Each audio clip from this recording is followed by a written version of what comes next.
Alright, so welcome everyone sa aking pinaka first ever vlog about cryptocurrency or about crypto. So ngayon, we'll talk about Binance. Alright, so sa Binance, it is a trading platform wherein you can trade different alternative coins and Bitcoin. So dito sa Binance, isa siya sa may pinakamalaking or pinakamataas na volume ng trades araw-araw sa iba't ibang trading platforms. So, dito, for you to have an account, you have to click this register button. So, dito sa register button na to, you type in your email address, your prescribed password, and then optional yung referral ID. But then, I highly recommend na gamitin yung aking referral ID. So, we can both have 10% commission. So, how will that work? So, magla-login muna ako kasi since may account na ako. But then, before anything else, sa inyong pag-create na account, for it to become verified, kailangan nyo muna magkaroon ng ID na nakalist sa kanila. It could be UMID, pwede rin ang driver's license, PRC. So, kapag nagpa-KYC kayo or you know your customer verification, sasabihin naman yun ni Binance kung ano mga accepted na iba't ibang ID. So, pumasok na si aking OTP. So, ang maganda dito kay Binance, may OTP rin siya. And then, ma-detect mo kung nagkaroon ka ng panibagong login. Okay? So, there's nothing to worry about the security of your account because it's really very secured. Matindi ang security ni Binance dahil sa 2FA. So, ang maganda din kay Binance, meron siyang application sa Android, sa iOS, as well as dito sa desktop, Windows. Ayan. Kagaya nito, ang gamit ko ay mismo application niya kasi mas gamay ko siya. Ngayon, dito ay earn up to 40% commission, invite friends now. So, bakit ko gusto na mag-invite? Kasi, we're gonna have 10% tayo. We will both have 10% of the commission. So, if you register under my account, we'll both have 10% commission. So, I'll be posting the referral link below the description box and please register under my account. Alright, so going back, click natin itong Binance na to para bumalik tayo sa pinaka-dashboard niya or sa pinaka-main interface niya. Ngayon may makikita kayo dito na icon ng tao. So, bago na kasi ma-maximize ang account nyo kay Binance, you really need to have your verification. Okay? So, para malaman nila na tunay tao talaga mag-trade and ikaw talaga ang mag-trade sa iyong account. Okay.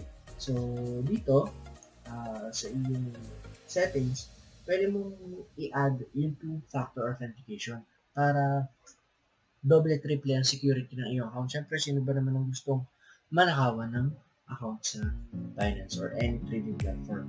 Ngayon, dito naman, you can choose the preferred language that you want, and dito, the preferred currency that you want. So ako, mas pipiliin ko magkaroon ng PHP.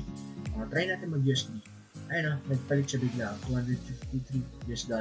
So magko-convert ka pa niyan. Kaya ako, pinipili ko PHP. Kasi ayun 12,313. Automatically, alam ko yung value niya in peso. So hindi na ako mahirapan mag-convert pa. Now, going back dito sa taas na to, buy crypto. Ayan. So, ito yung iba't ibang options nila where you can buy crypto. It could be P2P or peer-to-peer trading. Pwede kang gumamit ng credit card or debit card or there's a third-party payment. Alright? Pero ako kasi, ang kadalasan ginagamit ko is the P2P exchange. Paano mo ba pupondohan na si Binance? Ayan. So, ito yung parang pinakapalengke ni Binance. Maraming nagbebenta, kasi, ayan, bibili ka eh. And, madaming, ayan, kung ikaw bibili dito ka, ang daming nagbebenta dyan, no? And then, kung ikaw naman magbebenta, eto yung mga gustong bumili. Yan. So, bebentahan mo sila ngayon ng pera mo sa Binance.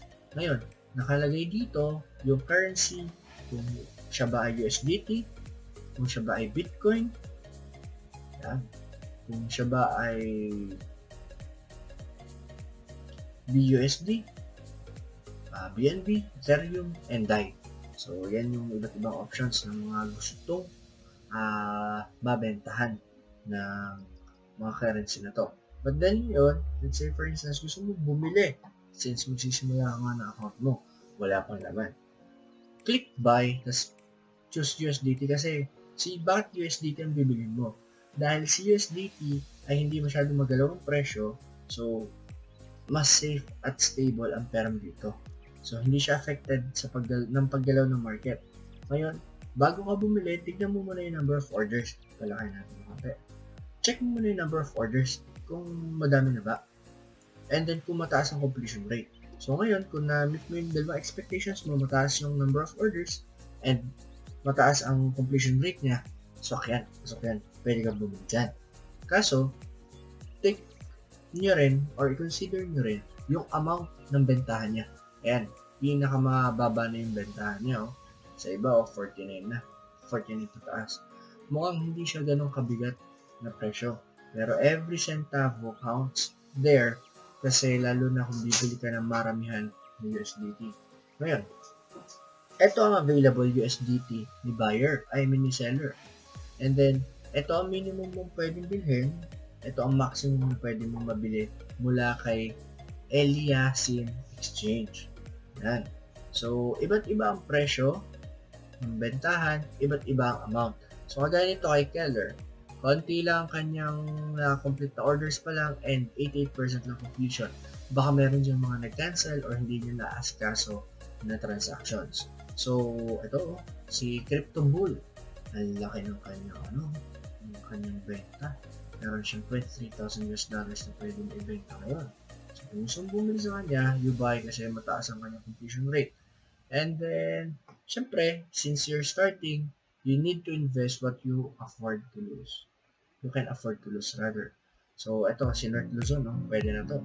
96% ang completion rate niya, 1,290 ang kanyang number of orders completed. So, available US dollars niya, 165. So, limit niya, pinakamaliit ay 70 pesos. So, kasi nakakadalawang cancel na ako ngayon.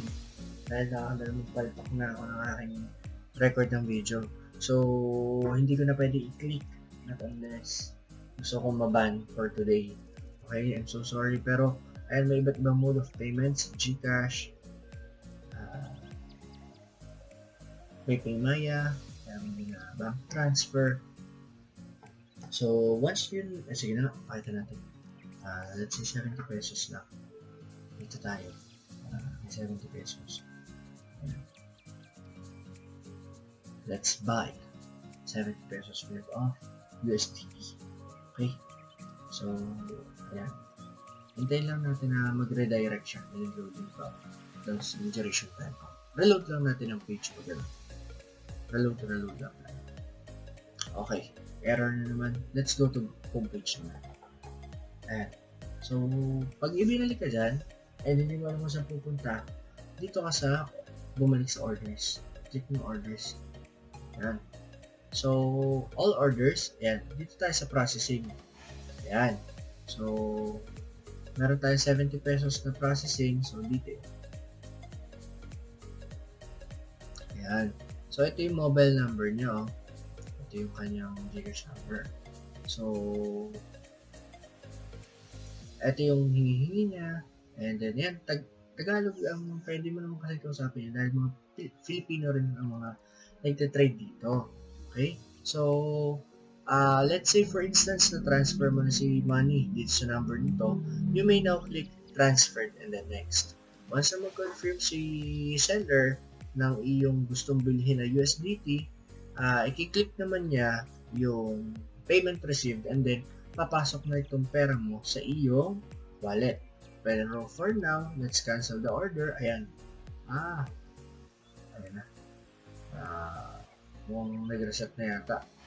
Alright, so i-cancel ko muna kasi nga kaka-order ko lang. So ito, punta tayo sa wallet P2P. Meron po tayong 70 to 60 plus pesos din eh. Ayan. So yun ang lugi kasi binili ko sa kanya kanina na around 70 pesos. Ang pumasok na sa akin, 63 pesos. So lugi na tayo ng 7 pesos. Kaya kayo, you should buy the lowest bid with the highest completion rate and highest number of orders para hindi naman kayo nalulugi. Kaya dito, 7 to 8 pesos na agad ang talo. Hindi pa kayo nagte-trade. Much more pagka mas malaki ang amount na nabili nyo. Kaya be wise on buying as well. Yan. So ngayon may pondo na ang inyong account. Nakagito, trade now. Pwede nyo siya i-transfer. Click to transfer para makapag-start kayo ng trading sa spot wallet. As a beginner, I highly recommend starting with spot wallet kasi dyan naman nagsisimula lahat. Alright? So, you can click the max. Then, ayan. Transfer succeed. Go trade na. Trade na tayo. Okay. So, pagka-click mo ng go trade, punta tayo dito. And then, sa click natin trade, click natin sa classic. So, dito papasok si spot wallet mo. Ayan o. Saan yung pera natin? Gato yung pera natin. Ayun. Ito siya. 1.31 US dollars. So, dito, lumalabas yung dami ng nagbebenta. At dito naman sa green, makikita nyo, dami rin naggagalawan. Ito naman yung mga gustong bumili or yung bumibili. Sila yung nagbibid. And then, ito naman yung asking price. So, pag green, bili. Pag red, benta. Ngayon, meron tayo iba't ibang indicators na pwedeng gamitin dito. Ayan. So, dito sa original view, ayan, may tatlong types of view kasi. Two types of view. Original view and trading view. Ang difference ng dalawa, kay original view, ay meron kang naka-ready ng indicators. Ayan. Makaya natin naman dito sa screen ha. Ayan. So, once na nag-click ka, magkakaroon yun ng dagdag indicator. So, ako kasi, hindi ako masyadong gumagamit ng ibang indicator na hindi ko naman alam gamitin. On my next video vlog, or on my next vlogs, I'll be teaching you how to use the different indicators, the basic indicators. So, ngayon, ang kagandahan dito sa trading view, pwede ka kasing mag-drawing or mag-edit. Paano mag-drawing or edit? Pwede ka magdagdag ng line. Ayan. So, pwede mo nagpalitan ng kulay. Yan. And then, pwede ka ulit magdagdag pa. And then, pwede mo rin siyang palitan ng kulay. Yan. So, magandahan dito kasi sa trading view ay talagang mas makakapag-plot ka ng gusto mong lagay, let's say, trend line. Pwede kang magsukat. You may use the ruler. Ayan o. Sukatin natin. So, dito masusukat mo yung number of days, ilang bars, tsaka yung number of percent change niya over time. So, ang kagandahan dito sa trading view, napakarami mong pwedeng gamitin tools and indicators. Ngayon pala, itong sa time, meron tayo iba't ibang time frame or TF kung tawagin. Na kung saan, dito sa 15-minute time frame, bawat isang candlestick na ibig sabihin niyan ay 15 minutes. So, ito ay 15 minutes, 15 minutes, lahat yan, take 15 minutes. So, kung papalitan natin ang time frame niya, magbabago syempre yung itsura at galawan ng candlesticks. So, let's say for instance, binago ko, ginawa kong 1 hour. Ayan. So, mas naging konti ang candlesticks niya, di ba? So, ayan. Si 1 hour time frame, bawat isang candlestick na yan, 1 hour, 1 hour, 1 hour. So, dito, let's say for instance, 1, 2, 3, 4, 5, 6, 7. May 7 hours na spent na para makaabot hanggang dito sa area to. Okay. So, let's say for example, pinalitan ko siya ng 1 minute time frame. Yan. Ito yung pinakamakikita yung bawat galaw ng candlesticks. Kasi 1 minute nga siya. So, dito pala, meron kayong pwede rin na trade na magkakaroon kayo ng leverage. Pwede siyang cross times 3. Kaso syempre, yan, take mo na kayo yung test. Isolated times 10. Pero syempre, I really would recommend ito muna kayo sa yan, sa spot. Yun nga lang, ang problema kay spot, medyo kailangan nyo ng mga ganda-gandang puhunan and masaktahan nyo itong ganito. Yan, mababa. By the dips tayo. Okay? So, let's say for example, ito yung presyo niya ngayon. So, mababa pa tong bid mo. So, bago ito mabili, kailangan bumaba mo na yung presyo niya. And then, yung amount of BTC, kung ilan yung laman ng iyong wallet. So, up to 100%, ayan. So, sagad. So, let's say, pagka na-click ako na buy BTC, ayan na.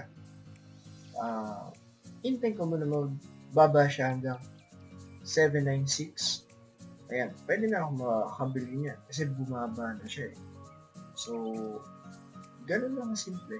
And then dito, baka kasi napaisip kayo ano yung nandito sa area ko. Ito yung iba't ibang mga altcoins na pwede mong bilhin din. Kasi hindi lang naman Bitcoin ang mabibili mo. There are tons of lists of different alternative coins na pwede mong pamilian at bilhin. Na ang kagandahan dyan, kung tama ang iyong pagbasa ng chart, kung tama ang pagbasa mo ng at pag-unawa mo ng iyong mga indicators, maganda tsak magiging result ng iyong trade. So, yun lang. So, that's how we start a Binance account and I'm hoping na may naitulong ako. So, on my next video, I'll be showing you how to add some indicators and how to use those basic indicators. So please watch out for my next new videos to be uploaded on the preceding days, and I know it will help you a lot dito sa crypto trading. So welcome sa buhay na isang crypto trader, and may the candlesticks be with us. So, see you next video and goodbye. Thank you for watching.